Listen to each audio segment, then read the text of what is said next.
Block open ಆಗೋಯ್ತು ಅಷ್ಟೊತ್ತಿಗೆ. ಇಲ್ಲ ಇವಾಗಲ್ಲ, ಪಕ್ಕದಲ್ಲಿ ಓಪನ್ ಮಾಡಿ ಹೋಗಿರೋದು ಕೆಳಗಡೆ. ಇವನು ಬಂದ ಇಬ್ಬರು ಪ್ಲಾನ್ ಗಾಡಿ ಕಾಲ ತಗೋದು ಅಲ್ಲೆಲ್ಲ ಮುಂದೆ ಹೋಗ್ಬಿಟ್ಟು. ಎಷ್ಟು ಟೈಮು? 12:58, 54, 55. ಅವನು ನಮ್ಮ ಹುಡುಗ ಹೇಳಿದ್ದೀನಿ, ಅವನಿಗೆ ಫುಟೇಜ್ ಕೊಡ್ಬೇಕೀಗ. ಅವ್ನು ಬೇಕಾದ್ರೆ ಕೊಡ್ತಾನೆ. ಇಲ್ಲಿ ಲೋಕಲ್ ಆದ್ರೆ ಮಾತ್ರ, ಇಲ್ಲಾಂದ್ರೆ ಆಗಲ್ಲ.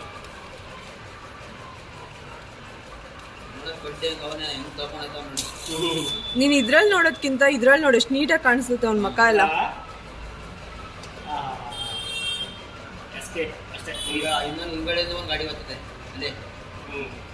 ಅದು ವೈಟ್ ಕಲರ್.